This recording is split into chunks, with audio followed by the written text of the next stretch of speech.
All right, let's take a look at some of the shifts in the latest battleground polls. Rich Lowry is back, National Review Editor-in-Chief. Great to have you here, Rich. How you doing? Let's dig into some of what we're about to see. Dueling rallies happening on the ground. Former President Trump on the ground in North Carolina. Former President Obama is going to be in Milwaukee. We'll look at that in just a second.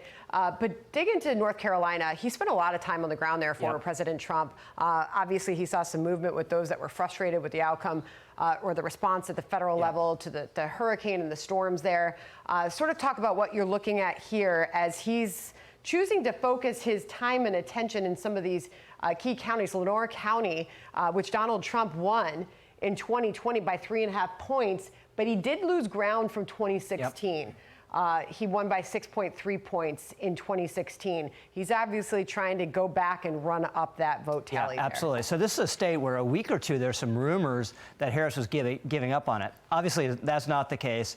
Trump's going there repeatedly now. It's a sign that they're worried about it.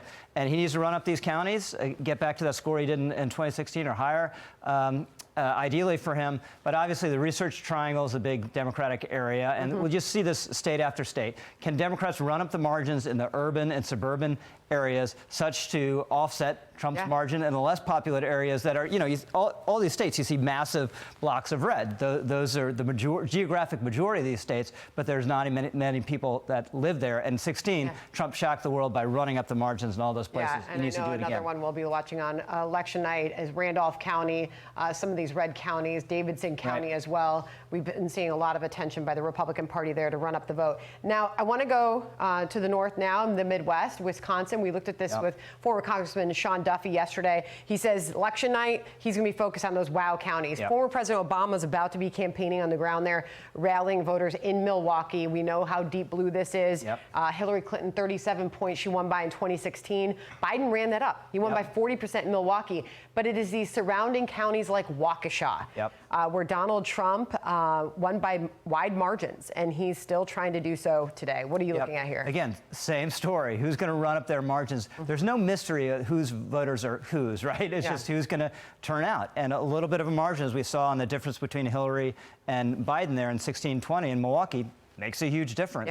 So these blue wall states, Trump is going to have to win one of them to win, and I still think Kamala Harris's most likely scenario is holding to all of them and probably getting a two electoral vote victory. Let's head down to Georgia real quick, where we also will see former President Trump. We just saw Bill Melugin speaking from the ground there in Bibb County. What are you watching here, and what potential surprises could we see when it comes to Georgia? Some of the polling has been showing a shift to Harris in the South and Donald Trump in the North, which puts that it's a little blue hard state to running tell. question. You can look at any poll and almost tell any story now, but all within the margin of error. So if you look at the averages, he's a little bit more ahead in Georgia and Arizona than he is in some other places. Like Arizona and the New York Times average, we're looking at the latest New York Times polls, but in their average, he has a 2-point lead in Arizona, which is huge in the context of this race. But you see Michigan, Trump is ahead in the latest New York Times survey.